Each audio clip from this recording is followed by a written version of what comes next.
The afternoon air was thick with the scent of damp earth, the remnants of an earlier rainstorm still lingering in the cool breeze. The wooden porch beneath Lucas's wheelchair was slightly damp, and he could hear the faint dripping of water from the eaves, a slow, rhythmic sound that seemed to echo in the quiet. He sat there, motionless, wrapped in a heavy plaid blanket that covered his legs, though he could no longer feel the warmth it provided. It had been months since the accident, months since his world had tilted on its axis and left him in this unfamiliar, unyielding state of stillness. He used to run.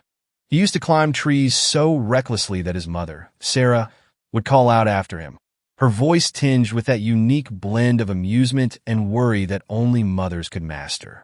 His father, Michael, had always been a little more relaxed, watching with quiet pride as his son tore through the yard, full of life, full of motion. But all of that was gone now. The world that had once felt boundless was now confined to a chair, and the silence that surrounded him was deafening. His friends had stopped coming around as often, their visits growing less frequent until they stopped altogether, as if they no longer knew how to talk to him, as if the boy they had once laughed with had disappeared entirely, replaced by someone they didn't know how to face. Lucas had resigned himself to the loneliness. It was easier that way, easier than hoping for something that would never change. But on that evening, when the sky was painted in soft hues of lavender and gold, something shifted. The first time he saw the dog, it was little more than a shadow moving through the overgrown bushes at the edge of the yard.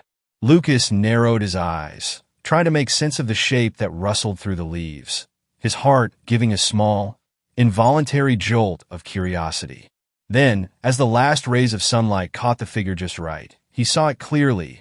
A dog, lean and scruffy, its fur a patchwork of browns and grays, matted in places and thinned in others. The animal was cautious, its ribs faintly visible beneath its unkempt coat, but it was its eyes that caught Lucas's attention. They weren't filled with fear or wariness, nor did they carry the pitying look that Lucas had grown so accustomed to seeing in the faces of those around him. Instead, they were simply observant, curious, considering him in the same way that Lucas was considering it. For a long moment, they just watched each other, two creatures caught in an unspoken understanding of solitude. Then, slowly, carefully, the dog took a hesitant step forward. Lucas barely dared to breathe. His fingers, trembling slightly from disuse, moved just a fraction, extending toward the animal. "Hey there," he murmured, his voice rough from lack of use, uncertain if the dog would bolt at the sound. The dog hesitated, its ears twitching as it processed his voice. Another step forward, another pause. Lucas remained perfectly still, afraid that any sudden movement might shatter whatever fragile connection had begun to form between them. Then, just as cautiously, the dog pressed its nose to the tips of his fingers, the cool wetness sending a shiver up Lucas's arm. A connection was made. That was how it started. The dog, who Lucas decided to name Charlie, never stayed for long at first. He would appear in the evenings, sitting at the base of the porch steps, watching.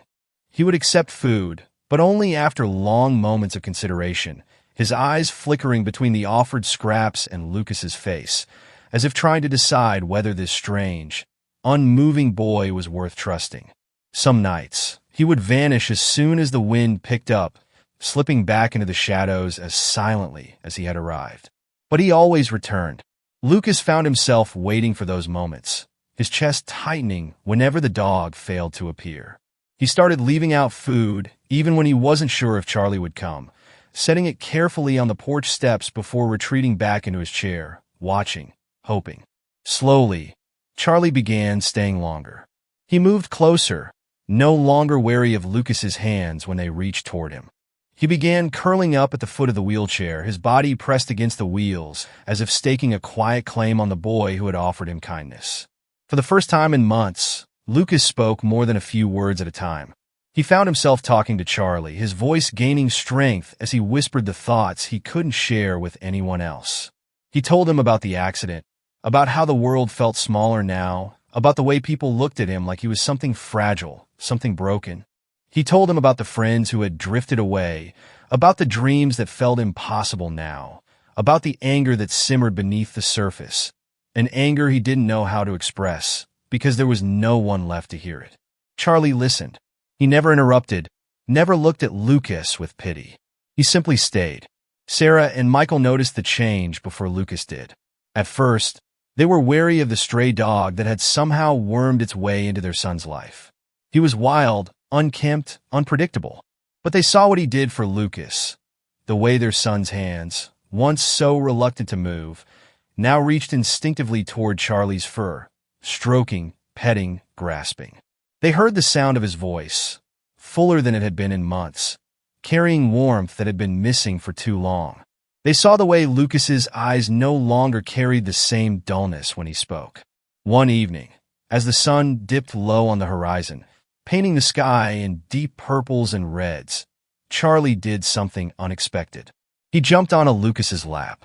Sarah gasped, her hands flying to her mouth, her heart pounding with the instinctual worry of a mother. Michael stiffened, his body poised to intervene. But Lucas laughed. It was a sound neither of them had heard in what felt like forever. A real, full, unrestrained laugh that echoed through the air, breaking through the heavy silence that had weighed down their home for so long. Charlie, undeterred, curled up on Lucas's legs, his tail flicking lazily. Lucas's hands, unsteady but determined, sank into the dog's fur, gripping lightly as if grounding himself in the reality of the moment. "I think he's mine," Lucas said, his voice quiet but certain. Sarah's eyes filled with tears. Michael exhaled a long, heavy breath, and Charlie simply settled into place, as if he had always belonged there. That night, for the first time since the accident, Lucas fell asleep with something other than emptiness pressing against him. Charlie stayed curled at the foot of his bed, his breathing steady, his warmth a quiet, unwavering presence. And in the stillness of the night, Lucas no longer felt alone. The morning sun filtered through the sheer curtains, casting soft golden light across Lucas's room. Charlie lay sprawled at the foot of the bed, his tail flicking lazily as he dozed. Lucas had grown used to waking up with the dog's warm presence nearby, a comfort he had never expected to find. It had been months since Charlie had first wandered into his life, and now, Lucas couldn't imagine his world without him. The wheelchair sat beside his bed, cold metal gleaming under the sunlight. The sight of it still sent a pang of resentment through him. It was a constant reminder of what he had lost, the ability to run, to climb, to move freely. But at least he had Charlie. His parents, Sarah and Michael, had started noticing small changes in him. He laughed more. He spoke more. He even allowed himself to imagine a future that wasn't just endless days of silence. But the fear never left them. The worry lingered in their eyes, in the way they hovered just a little too close, in the way they spoke in hushed voices when they thought he wasn't listening. That afternoon, Sarah suggested they all spend time outside. "It's a beautiful day, Lucas," she said, forcing a smile. "We could take Charlie out in the yard, let him run around." Lucas shrugged. He didn't care much for the outdoors anymore, but he knew she wanted him to go. She wanted him to be normal again, even though they both knew that was impossible. Michael wheeled him out onto the porch, setting the chair in the shade. Charlie trotted ahead, ears perked, tail wagging. The dog seemed more energetic than usual, darting back and forth, sniffing the air, his muscles taut with a kind of restless energy. Lucas threw a ball for him, watching as Charlie lunged after it, his movements quick and precise. It should have been a normal moment, just a boy and his dog playing. But something shifted. Charlie stopped mid-run, his entire body stiffening. His ears flattened, and his tail dropped. A low, uneasy whine slipped from his throat. Lucas felt it before he understood it. A strange, tight sensation gripped his chest, sudden and suffocating. His fingers curled against the armrest of his wheelchair. His breath hitched. Then Charlie started barking. Loud, sharp, frantic. Sarah turned quickly. "Lucas?" Her voice was sharp with alarm. Lucas didn't answer. His whole body had gone rigid, his jaw clenched tight. His hands trembled as they gripped the sides of his chair, his knuckles white. A choked, strangled sound escaped his lips. Michael was at his side in seconds. "Lucas, what's wrong?" But he couldn't respond. His lungs refused to pull in air. His vision blurred at the edges, the world around him warping. His body felt like it was betraying him again, locking him in a prison of unrelenting panic. Charlie barked louder, his paws scraping against the porch as he jumped onto Lucas's lap, his frantic energy pressing into him. His nails dug lightly into Lucas's legs. Not that he could feel them, but the weight of the dog helped ground him just enough to pull in a shallow breath. Michael's hands hovered over his shoulders, unsure whether to touch him, afraid of making it worse. "Lucas, son, talk to me." His voice cracked with desperation. Sarah was already reaching for her phone. "We need to call someone." "No." Lucas finally gasped, his voice strained and hoarse. His breathing was erratic, chest rising and falling too fast. Charlie whined, pressing his head against Lucas's stomach.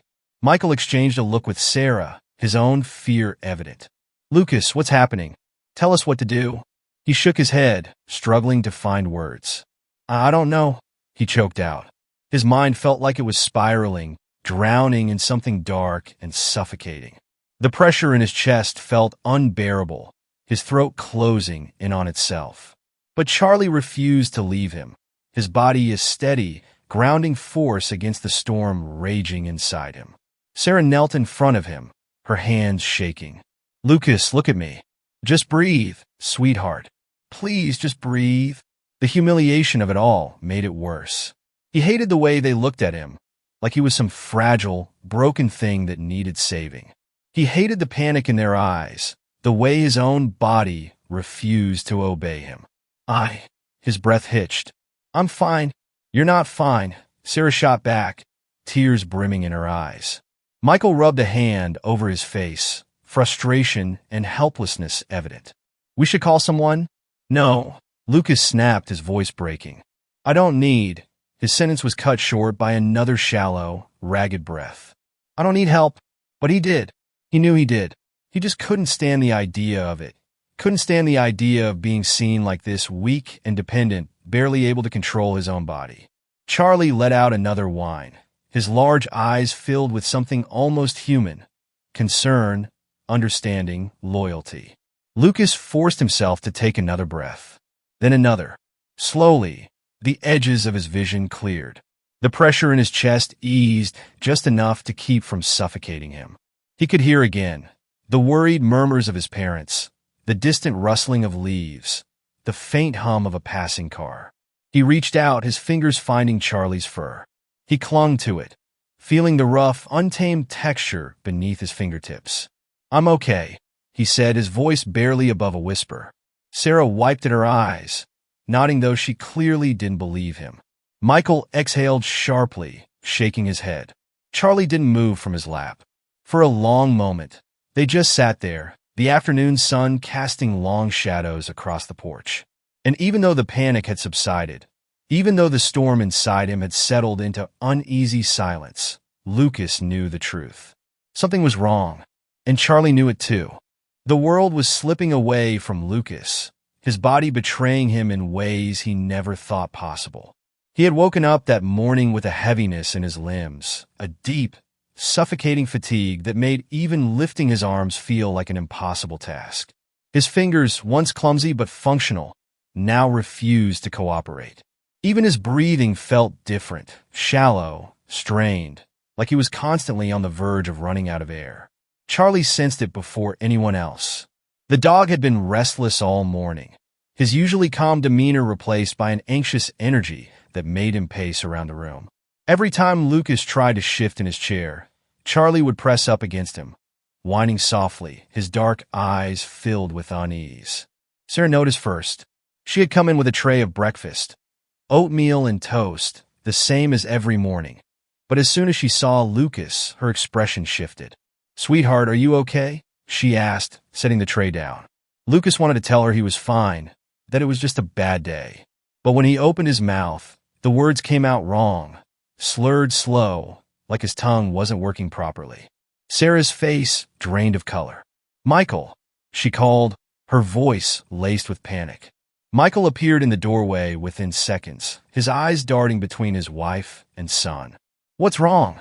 Sarah pointed at Lucas, her hand trembling. "Something's not right." Look at him. Michael crouched in front of Lucas, his rough hands gripping the boy's shoulders. Lucas? Talk to me, son. Lucas tried. He really did. But his chest felt tight, his throat dry. He couldn't find the energy to string together a proper response. Charlie let out a sharp bark, circling restlessly, his nails clicking against the hardwood floor. Then suddenly the world tilted. Lucas's vision blurred, dark spots dancing at the edges of his sight. His head felt light, his body unbearably heavy. The last thing he registered was Sarah's scream before everything faded into darkness. The hospital smelled like antiseptic and cold sterility. The bright fluorescent lights overhead flickered as Lucas was wheeled down the hallway, his parents flanking either side of the gurney, their faces pale with fear. "We need a doctor," Michael barked, his voice edged with desperation. A nurse immediately sprang into action, pushing open a pair of double doors as Lucas was rushed into an examination room. Charlie, who had followed them into the hospital despite the protests of security, growled lowly as they tried to separate him from Lucas. His tail was stiff, his body poised defensively. "Sir, you can't bring a dog in here," a nurse warned. "He's his support animal." Sarah shot back, her voice frantic. "Please don't take him away." The nurse hesitated but nodded. "Fine, but keep him calm." Doctors swarmed around Lucas, speaking in clipped, urgent voices as they checked his vitals. "Severe hypotonia, muscle weakness is worsening. BP is low. Get fluid started. Possible autonomic dysfunction. Could be neurological." Sarah clutched Michael's arm. "What's happening to him?" she pleaded. A doctor, a tall man with dark skin and sharp, intelligent eyes, turned to them. "We're running tests, but his condition is critical. We need to stabilize him first." Sarah and Michael exchanged terrified glances, their worst fears becoming reality. Charlie, still glued to Lucas's side, let out a low whimper. Then a second doctor walked in, a blonde woman in her 40s, her expression unreadable. She barely glanced at Lucas before addressing the first doctor. "Are we sure he's not exaggerating?" she asked flatly. Sarah's head snapped up. "Excuse me?" The woman shrugged. "Some people, especially those with chronic conditions, tend to exaggerate symptoms for attention. Maybe it's psychological." Michael's fist clenched. "Are you suggesting my son is faking this?" "I'm suggesting we don't jump to conclusions," she said dismissively. Lucas, barely conscious, heard everything. He wanted to scream, to tell them he wasn't making it up, that something was wrong. But his voice wouldn't come. His body wouldn't move. Charlie growled. The first doctor shot the woman a glare. "Dr. Owens, with all due respect, we're dealing with a real medical crisis. His symptoms indicate a severe neuromuscular episode. This isn't psychological." Dr. Owens folded her arms, unimpressed. "Fine, run your tests, but I don't think you'll find much." Sarah was shaking with rage. "If you don't take this seriously, I will report you." Owens smirked. "Go ahead, but don't be surprised when the tests come back normal." Lucas wanted to cry. He wasn't making it up. He wasn't weak. He wasn't some attention-seeking cripple who wanted pity. But that was how they saw him, how people had always seen him since the accident. As something less, as a burden. As they took blood samples and hooked him up to machines, he lay there, trapped in his own body, the humiliation of it all suffocating. Michael stood over him, his hand gripping Lucas's limp fingers. "We're going to fix this," he whispered. Lucas wasn't sure if he believed him. Charlie, refusing to leave his side, rested his head against Lucas's unmoving legs. His tail didn't wag. For the first time, it felt like he knew something Lucas didn't, and it terrified him. The hospital air was thick with the sterile scent of antiseptic, a harsh contrast to the warm breath of life that had just begun to stir within Lucas's fragile body. Machines beeped in steady, rhythmic pulses, their sounds merging into the hushed voices of doctors and nurses moving with purpose around the small room. The cold glow of fluorescent lights cast a pale, almost sickly sheen over everything. The white sheets of the hospital bed, the dull metal of the four-stand, the exhausted faces of his parents standing vigil at his bedside, their hands clenched together so tightly their knuckles had turned white. Sarah's tears shimmered unshed in her eyes, while Michael stood tense, his body rigid with a fear he refused to put into words. For hours, they had stood helplessly, watching as their son lay motionless, his breath shallow, his skin ashen, his body seemingly drained of all strength, as though whatever force had kept him tethered to this world had begun slipping away. And then, against all logic, all protocol, all expectations, Charlie had appeared. It had been a moment of confusion, disbelief, and something close to awe. 1 minute, the sterile hospital room had been filled with the sounds of quiet desperation, and the next, the low, determined growl of a dog cut through the thick atmosphere like a blade. Sarah had turned, her breath catching in her throat, her mind struggling to process what she was seeing. There, standing just inside the doorway, his fur damp and matted from the evening rain, his paws smeared with dirt from whatever journey he had taken to get here, was Charlie. His dark eyes, filled with something that felt far too intelligent to belong to an ordinary animal, locked onto Lucas's still form. He didn't hesitate, didn't pause to consider the strangers in white coats who looked on in stunned silence. He simply walked forward, his tail low, his ears pricked, his entire body carrying the weight of a singular, unwavering purpose. A nurse gasped, her voice hushed yet filled with urgency. "Who let that dog in?" A security guard rushed forward, his hand outstretched, ready to grab Charlie by the scruff and haul him away. But the dog moved first. Without hesitation, he leaped onto the hospital bed, curling his body around Lucas's chest with the precision of something guided by instinct far beyond human comprehension. His deep brown fur pressed against the boy's thin hospital gown, his head resting over Lucas's unmoving heart. A second passed, then another, and then the machines changed. The heart monitor, which had been sluggish and erratic for hours, suddenly steadied. The oxygen levels, which had been dangerously low, began to rise. The color in Lucas's pale cheeks deepened by a fraction, the faintest hint of warmth returning to his skin. A stunned silence gripped the room. Dr. Patel, the only physician who had believed in the severity of Lucas's condition from the beginning, rushed forward, his sharp eyes scanning the monitors, his hands adjusting the four, his mind working furiously to piece together what was happening. "His vitals are stabilizing," he murmured, almost as if he couldn't believe what he was seeing. Sarah's hands flew to her mouth, her breath coming in short, uneven gasps. "Oh my God!" Michael exhaled sharply, his grip on his wife tightening. "How is this possible?" Charlie, seemingly unaware of the chaos he had just caused, gave a deep, rumbling sigh and pressed himself further against Lucas, his body a solid, grounding presence. His breathing slowed, syncing perfectly with the boy's own fragile inhales and exhales. And then, from the doorway, a cold, clipped voice cut through the moment. "This is ridiculous," Dr. Owens scoffed, folding her arms across her chest. Sarah turned, her eyes blazing with fury. "You people," Owens continued, shaking her head with a smirk, always looking for some mystical, unscientific explanation for things. "Your son is receiving medical care. That's why his condition is improving. Not because of a filthy stray that doesn't belong in a hospital." Michael took a step forward, his voice low, dangerous. "You people?" Owens lifted a shoulder in a lazy half shrug, her smile never reaching her eyes. "Don't twist my words. I'm simply stating the obvious. There's no logic in believing this animal has anything to do with your son's recovery." Sarah let out a sharp, humorless laugh, shaking her head in disbelief. "So now you suddenly care about logic? When an hour ago, you were saying he was faking his symptoms, that it was all in his head." Owens narrowed her eyes. "I was being cautious. Unlike some people, I don't jump to conclusions based on emotion." Dr. Patel finally spoke, his voice tight with restrained anger. "Dr. Owens, unless you have something useful to contribute, I suggest you leave." Owens scoffed, but didn't argue. Instead, she shot one last glare at Charlie, who remained completely still, utterly uninterested in the petty human drama unfolding around him.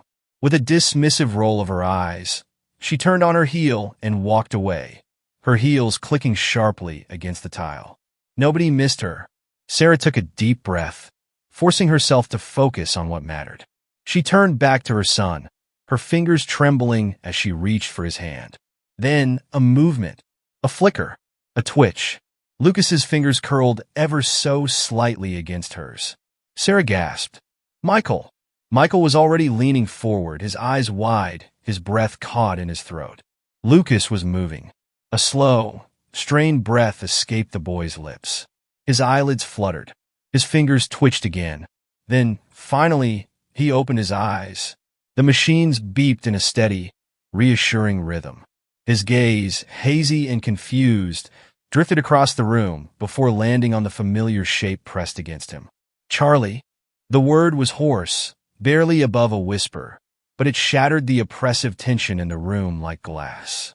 Sarah sobbed, her hands cupping his face as she pressed frantic kisses against his forehead, his cheeks, his hair, whispering his name over and over again as if afraid that if she stopped, he might disappear. Michael ran a hand through his son's damp curls, his own eyes suspiciously bright, his throat too tight to speak.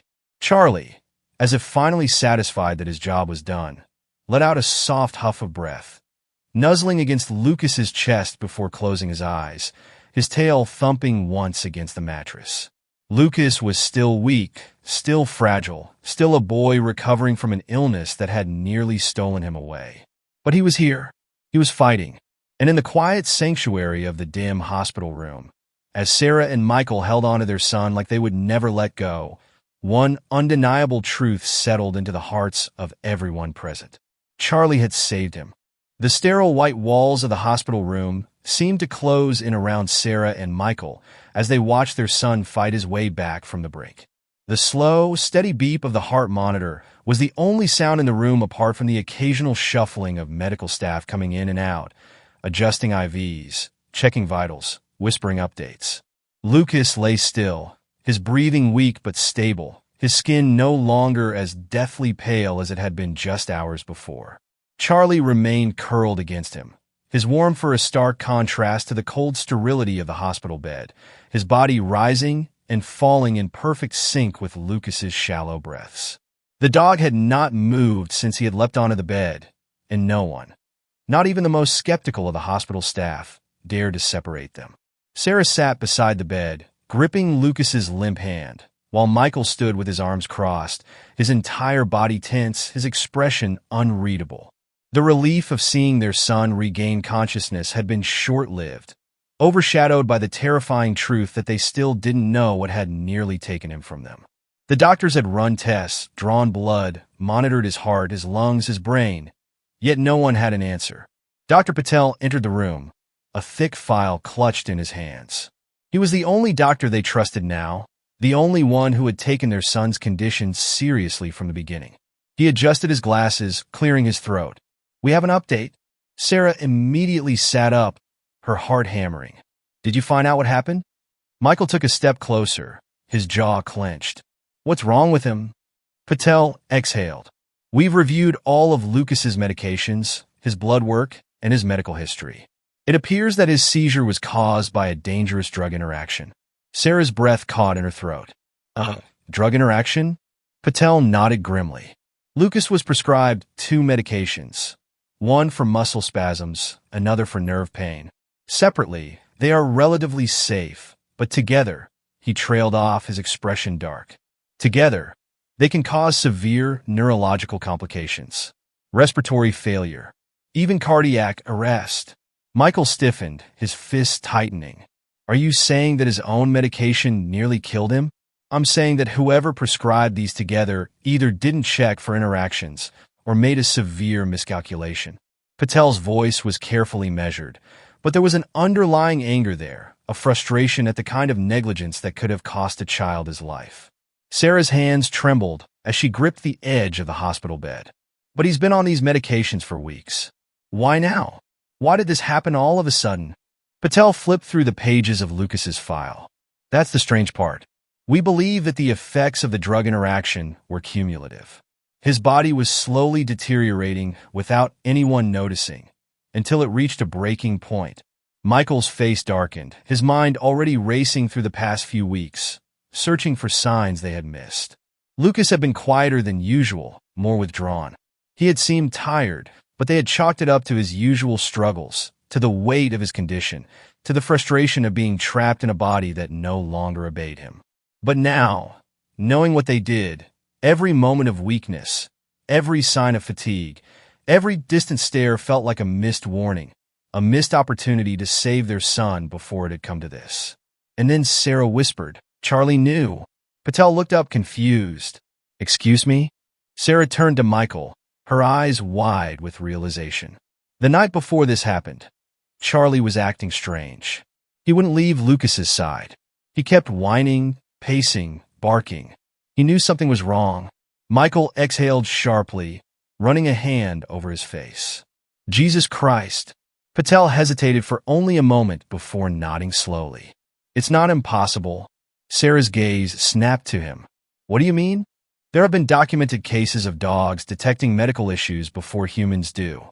Low blood sugar, seizures, heart attacks, even chemical changes in the body that precede a medical emergency. It's possible that Charlie sensed Lucas's body deteriorating before it reached a crisis point." Michael let out a short, humorless laugh. "So the damn dog was the only one who knew our son was dying, and the doctors missed it?" Patel didn't argue. He simply sighed. It shouldn't have happened. Someone should have caught this. And then, from the doorway, a voice Sarah had come to despise. "Well, I suppose we can't blame the boy entirely. The parents should have been more responsible with his medications." "Dr. Owens." Sarah turned so quickly that the room spun. "What did you just say?" Owens, standing with her arms crossed, let out a slow, exaggerated sigh. "I said that maybe instead of blaming the hospital, you should take some responsibility for what happened. You were the ones administering his medications at home, weren't you?" Michael's entire body went rigid. "Are you?" He took a deep breath, forcing himself to stay in control, though his voice was sharp enough to cut glass. "Are you seriously blaming us for this?" Owens shrugged, her expression bored. "It's easy to point fingers, but at the end of the day, if you were really paying attention, you would have noticed his condition declining. The signs were there, weren't they?" Sarah could feel her pulse in her throat, her hands shaking with barely contained rage.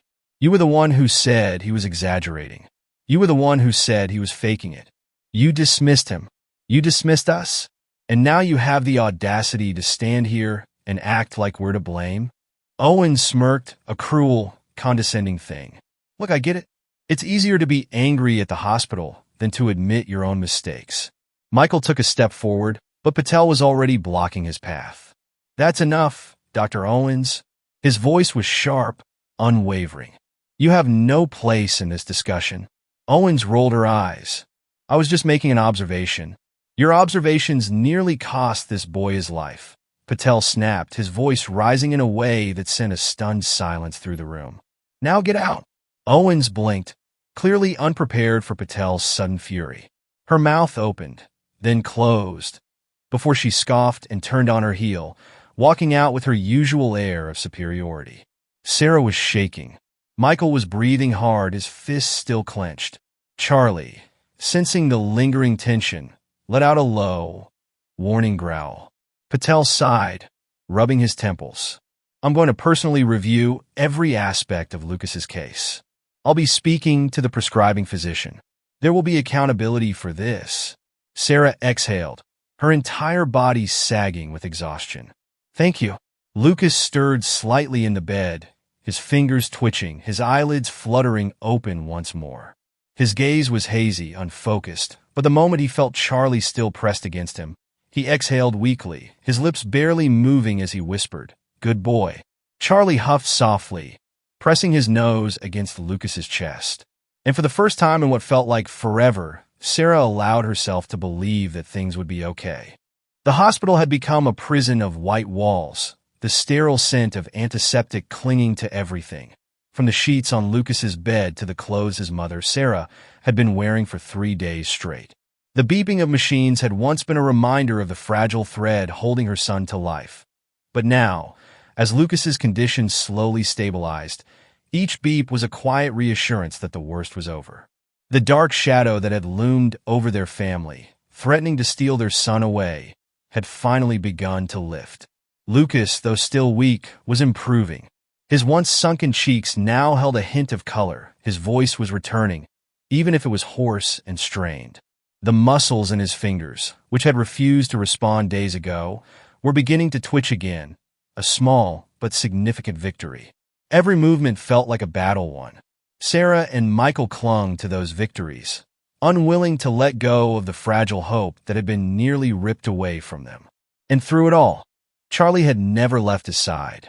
The dog, now unofficially a member of the hospital staff, had been permitted to stay, not because of policy, but because no one dared to remove him. Dr. Patel had made it clear. Lucas's recovery had accelerated the moment Charlie had arrived. The doctors couldn't explain it, the nurses whispered about it, and the more logical members of the medical staff scoffed at the notion that an animal could have sensed the danger before they did. But Sarah knew the truth. Charlie had saved her son. Dr. Owens had tried to get the hospital to enforce their no animals policy, had even gone so far as to argue with the board that a dirty stray had no place in a medical facility.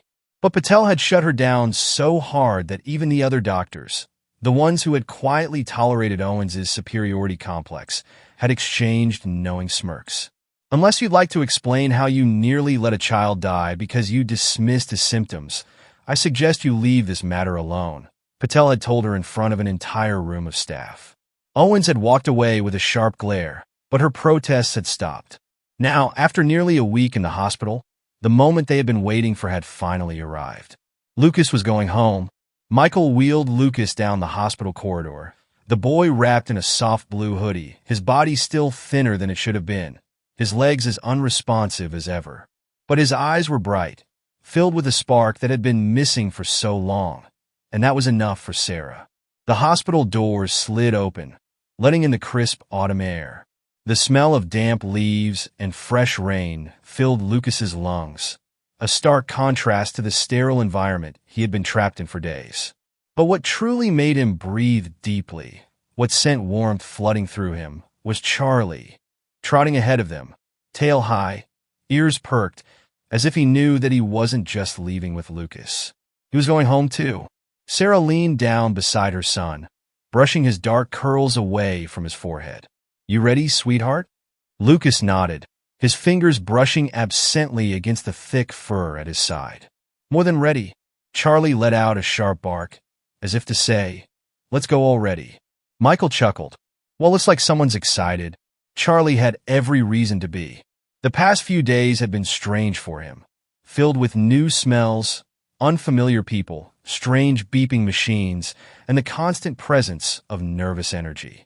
But now, as they moved toward the car, something shifted in the air, something Charlie seemed to understand before any of them. He belonged with them now. The house felt different when they returned. It was the same small, cozy home they had always lived in. But after everything that had happened, it felt as if a new presence had settled within its walls. Perhaps it was because they had nearly lost Lucas, and now every familiar thing, the couch he once sprawled across, the blanket draped over the armrest, the half-finished jigsaw puzzle on the coffee table, felt precious in a way they hadn't before. Or maybe it was because of Charlie. The moment they wheeled Lucas inside, Charlie trotted ahead, sniffing everything as if making sure it was safe, before finally curling up on the rug in the living room with a satisfied huff. Sarah sat on the couch beside Lucas's chair, brushing her fingers through his hair. "How does it feel to be home?" Lucas leaned back slightly, exhaling. "Better than a hospital?" Michael chuckled as he sat down in the armchair. "That's an understatement." Charlie, sensing that they were settling in, lifted his head from the rug and padded over to Lucas, resting his chin on the boy's lap. Lucas smiled, his fingers threading through Charlie's fur. "I think he likes it here." Michael smirked. "He better." We went out and bought him an actual dog bed. Lucas's head snapped up. "Wait, we're keeping him?" Sarah and Michael exchanged glances, and then Sarah leaned forward, resting her elbows on her knees. "Lucas, I think it's safe to say Charlie's already made that decision for us." Charlie let out a soft, satisfied grunt. Lucas blinked, as if processing what had just been said. Then, slowly, a grin spread across his face. The kind of grin that had been missing for too long. "He's ours?" Michael nodded. He's ours. Lucas looked down at the dog, who was staring up at him with those knowing eyes, and something inside him uncoiled, something that had been wound tight since the accident that had stolen his ability to run, to climb, to be the person he had once been. Charlie hadn't cared about any of that. Charlie had never seen him as fragile, as broken. From the moment they had met, he had simply been Lucas. And now, he had a new title, family. The next day, they took Charlie to the vet for a full checkup. He was healthier than they had expected, considering he had been astray for God knows how long. A few minor issues, underweight, some skin irritation, but nothing serious. The vet estimated that he was around 2 or 3 years old, possibly a mix of a shepherd and something else they couldn't quite place. When the vet handed them Charlie's new paperwork, Sarah stared at the section marked owner's name. She glanced at Lucas. Without hesitation, he picked up the pen and, in shaky but determined handwriting, wrote, Lucas Bennett. Dr. Owens had called the house once. Sarah had seen her name flash on the caller ID and hadn't even hesitated before blocking the number. There was nothing left to say. The hospital had launched an internal review, one that Patel had assured them would hold the right people accountable. Whether Owens kept her job or not, Sarah didn't care. The only thing that mattered was that her son was alive. Her son had survived, and the dirty stray she had so callously dismissed, he had saved him. That night, as Lucas lay in bed, Charlie curled beside him, his large body pressed against the boy's unresponsive legs. Lucas reached down, scratching behind the dog's ears. Good boy, Charlie. Charlie let out a soft huff, nuzzling against him. For the first time since the accident, since everything had changed, Lucas didn't feel broken. He felt whole. And Charlie? He had finally found where he belonged.